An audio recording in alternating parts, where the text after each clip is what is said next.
John Dick Winters. I'm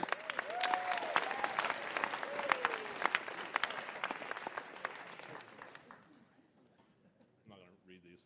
Just want to sit down.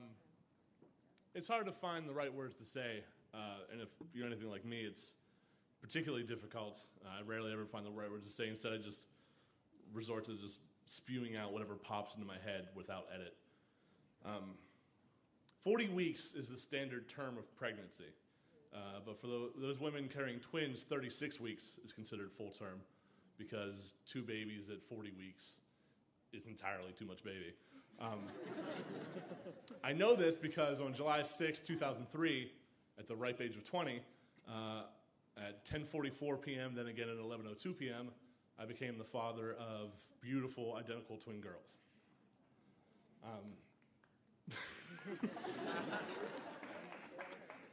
When pregnancy is involved, you shouldn't applaud the father.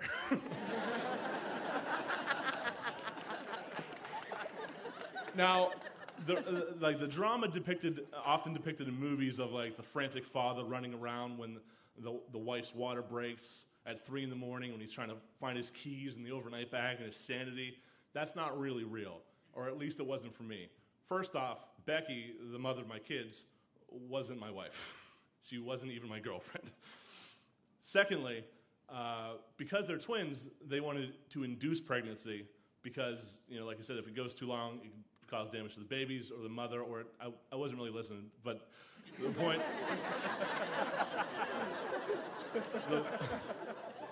The point is that unlike most people who are expecting, we actually had a scheduled appointment for the miracle of childbirth.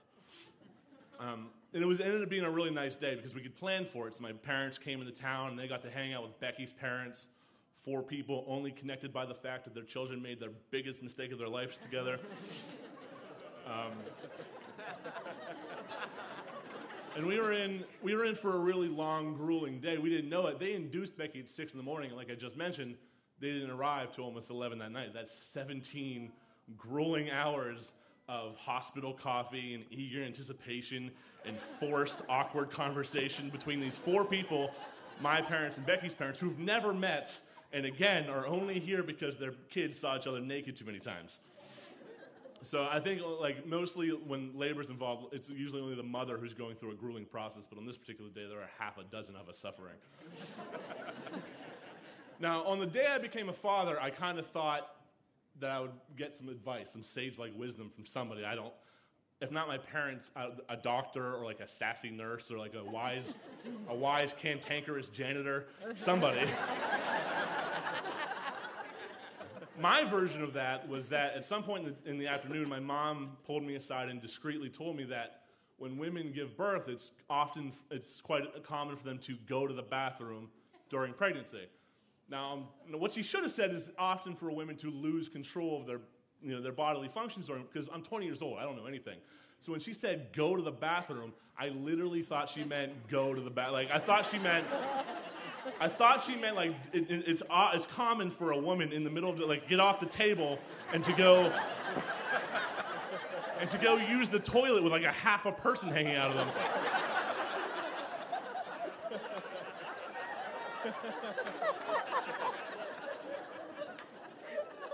So when it came time to actually be in the delivery room, it was just me and Becky's mom were there, and 8 complete strangers. And it was really happening. The nurse is telling her to push, and there's like a doctor between her legs with like a sterilized catcher's mitt. I'm wearing a hazmat suit. It's go time. And the first one came out, and I cut the cord for that one, and the second one came out about 20 minutes later, and Grandma cut the cord on that one, and they wrapped them up. They presented them to us and took them off immediately for like a cleaning or a tune-up or whatever they do. I was just glad to finally have a babysitter.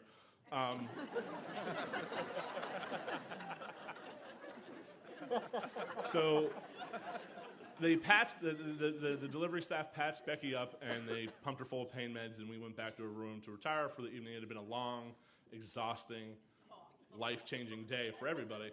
And on July 6, 2003, I woke that morning a scared shitless 20-year-old boy, and I went to bed that night a man, still scared shitless, but okay, maybe man's a stretch. I was still a scared shitless 20-year-old boy, but I was a father now, and I certainly had the responsibilities of a man. Now, it's difficult to find the right words to say sometimes in certain situations. The next morning, Becky woke up and she felt awful, understandably, and all she really wanted was a shower. So I helped her out of bed and over to the stall, and as I closed the curtains, I said to her the first thing that popped in my head without edit, which was, "I saw you poop yourself last night."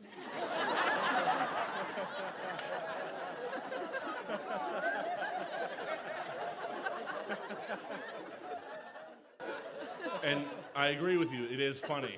but what a fucking awful thing to say to the mother of your children who she was young too. She's scared. She's in pain. She might be in the most vulnerable position in her life. And I go for the cheap joke, the easy laugh. Now, I'm a comedian. I wasn't then, but I am now. And maybe I've always had that kind of in me that I find humor in things that other people don't. Maybe I was just always an asshole. But my daughters are almost 11 now, and I can say this with certainty, with absolute certainty, that in the past nearly 11 years, I've grown a lot more than they have. Not just my stomach, but like as a person. Like I've grown as a person. I was a child when my children were born.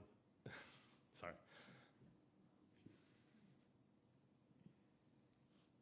And I said something like that a child would say, and it really, like, I can't repeat that moment. It upsets me.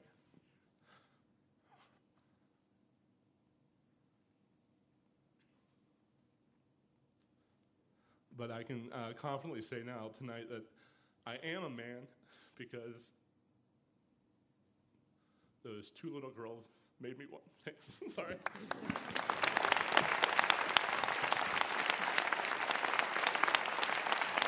John Dick Winters, everybody.